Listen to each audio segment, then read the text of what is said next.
తాకట్లో ఉన్న మీ బంగారాన్ని విడిపించి ఆ రోజు ఆన్లైన్ రేటుకి కొంటాం. Sharma gold company. నమస్తే, వెల్కమ్ టు సుమన్ టీవీ. నేను మీ సాయి భైరి.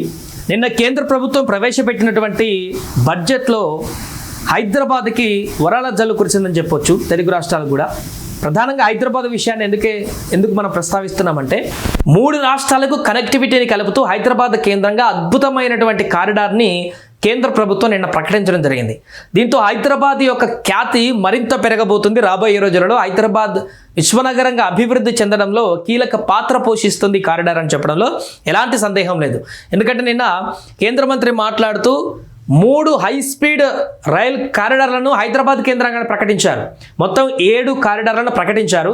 దాంట్లో 7 దేశవ్యాప్తంగా 7, దాంట్లో 3 హైదరాబాద్కే ఉన్నాయి. 3 రాష్ట్రాలకు లింక్ చేస్తూ సౌత్ ఇండియా మొత్తం కూడా సెంటర్ ఆఫ్ పాయింట్గా హైదరాబాద్ కేంద్రంగా ఈ యొక్క కారిడార్ను నిర్మితమవుతున్నట్టుగా మనకు కనపడుతుంది. హైదరాబాద్ నుంచి మహారాష్ట్రకి, హైదరాబాద్ నుంచి కర్ణాటకకి, హైదరాబాద్ నుంచి తమిళనాడుకి 3 రాష్ట్రాలని కలుపుతూ ఒక అద్భుతమైనటువంటి పాయింట్ ఆఫ్ అట్రాక్షన్గా హైదరాబాద్ కేంద్రంగా ఈ యొక్క హై స్పీడ్ రైల్ కారిడార్ను ఆమోదం తెలుపుతూ నిన్న ప్రకటించడం అయితే హర్షణీయంగా చెప్పొచ్చు. దీనికి సంబంధించిన పూర్తి వివరాలు ఒకసారి మనం చూసేటువంటి ప్రయత్నం చేద్దాం.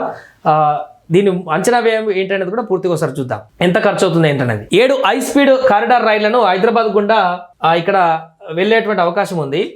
దీంట్లో హైదరాబాద్ నుంచి బెంగళూరు ఒకటి ఫస్ట్ కారిడార్. ఇది 570 కిలోమీటర్లు. హై స్పీడ్ కారిడార్ ఎందుకు దీన్ని ప్రస్తావించిందంటే ప్రత్యేకంగా ఇప్పుడు బుల్లెట్ ట్రైన్ అనేది కొత్తగా దేశానికి తీసుకొస్తున్నారు కదా, ఆల్మోస్ట్ అట్లాంటిదే.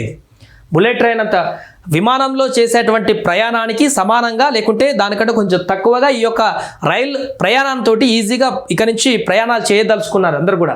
300 కిలోమీటర్లు గంటకు చూడండి. అంటే బెంగళూరుకి 2 గంటల లోపే వెళ్ళిపోతుంది. ఈ యొక్క కారిడార్ నిర్మాణం అయిపోతే ట్రైన్లో మనం 2 గంటల్లో బెంగళూరుకి వెళ్ళిపోవచ్చు. ఫ్లైట్ అయితే గంటన్నర ఆల్మోస్ట్ ఈ విమాన టైంలోనే రైల్లో మనం బెంగళూరుకి వెళ్ళేటువంటి అవకాశం ఉంటుంది. సామాన్య ప్రజలందరూ కూడా హ్యాపీగా బెంగళూరుకి అప్ అండ్ డౌన్ చేయొచ్చు. మార్నింగ్ వెళ్ళి డ్యూటీ చూసుకొని మళ్ళీ సాయంత్రం వచ్చేటువంటి అవకాశం ఉంటుంది. ఈ రైల్ కారిడార్ కనుక నిర్మాణం అయితే హైదరాబాద్కి బెంగళూరుకి అంత ట్రావెలింగ్ ప్రజలు కూడా ట్రాన్స్పోర్టేషన్ ఎక్కువగా చేస్తుంటారు కాబట్టి దీని యొక్క అంచనా వ్యయం 1.75 లక్షల కోట్లు. 2034 లోపు ఈ యొక్క ప్రాజెక్టు పూర్తవ్వాలని చెప్పేసి లక్ష్యం పెట్టుకుంటున్నారు. ఇక రెండవది హైదరాబాద్ నుంచి చెన్నై, తమిళనాడుకి కనెక్టివిటీ చేసేటువంటి 2 రైల్ కారిడార్. ఇది 700 కిలోమీటర్లు. దీని స్పీడ్ కూడా 320 కిలోమీటర్లు గంటకి.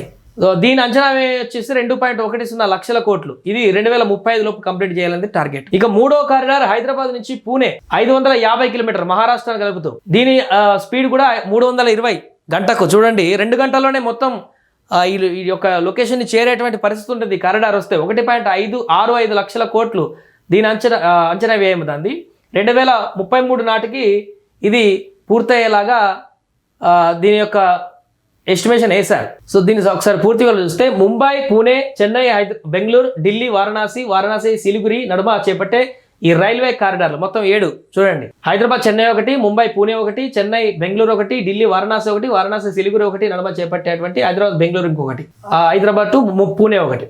ఈ కారిడార్లో ఆర్థిక మంత్రి అభివృద్ధి అనుసంధాన కేంద్రాలుగా ప్రకటించారు. వీటి వల్ల ఆయా ప్రాంతాల అభివృద్ధి మరింతగా వేగవంతం కావడంతో పాటు నూతన ఉద్యోగ ఉపాధి అవకాశాలు కూడా అందుబాటులోకి వస్తాయని అంచనాలు ఉన్నాయి.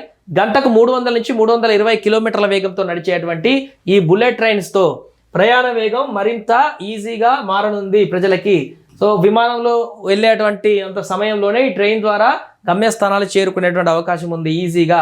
హైదరాబాద్ నుంచి బెంగళూరు కానీ చెన్నై కానీ ప్రయాణించేవారు ఒకే రోజులో వెళ్ళి మళ్ళీ పని చూసుకొని రావచ్చు. ఉదయం వెళ్ళి సాయంత్రం పని చూసుకొని రావచ్చు అన్నట్టు ఇవి పూర్తయిపోతే. సో అధిక ప్రయాణ సమయం దృష్ట్యా విమానాలను ఎంచుకుంటున్నారు. కానీ ఇక మీదట హై స్పీడ్ రైళ్ల ప్రయాణించడానికి ముందుకు వచ్చే అవకాశాలు ఉన్నాయి. దీనివల్ల ప్రయాణికులకు డబ్బు ఆదా కావడమే కాక విమానాశ్రయాల మీద ఒత్తిడి తగ్గుతుంది.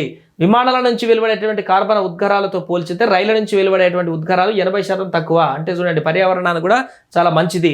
ఈ విధంగా పర్యావరణానికి మేలు జరుగుతుంది. హై స్పీడ్ రైళ్లతో కంపెనీలు 2వ దశ నగరాలకు తమ ఆఫీసులను తరలించుకోవడానికి అవకాశం లభిస్తుంది. ఉద్యోగులు శివార్లు, చిన్న పట్టణాల గ్రామాలలో ఉంటూ మహానగరాలకు వెళ్ళి విధులు ముగించుకొని రావచ్చు అనమాట. ఇప్పుడు అమెరికా లాంటి వేరే స్టేట్లో కూడా మనం ఇక్కడ 20-30 కిలోమీటర్ల డిస్టెన్స్, ఇల్లు ఇక్కడ ఉంటే 20-30 కిలోమీటర్ల డిస్టెన్స్ ఆఫీస్ వరకే మనం ప్రయాణాలు చేసి వస్తుంటాం. కానీ ఇతర దేశాలలో 200-300 కిలోమీటర్ల డిస్టెన్స్లో మార్నింగ్ వెళ్ళి ఆఫీస్ చూసుకొని సాయంత్రం మళ్ళీ ఇంటికి వస్తారు వాళ్ళు. అంటే వాళ్ళకి అంత ట్రాన్స్పోర్టేషన్ అంత ఈజీ యాక్సెస్ ఉంటుంది.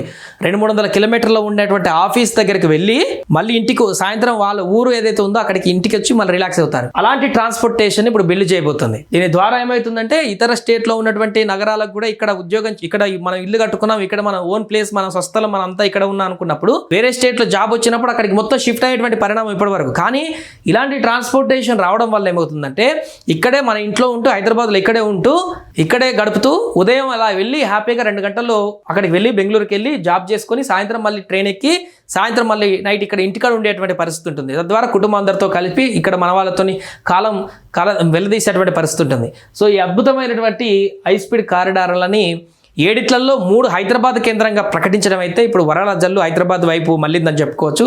ఇది పూర్తవడానికి టైం పీరియడ్ కూడా ఇచ్చారు కాబట్టి 2034, 35, 33 సమయానికి పూర్తయిపోతే ఆ తర్వాత నుంచి పూర్తిగా అందుబాటులోకి వస్తే ప్రజలకు చాలా చాలా మేలు జరుగుతుందనడంలో ఎలాంటి సందేహం అయితే లేదు.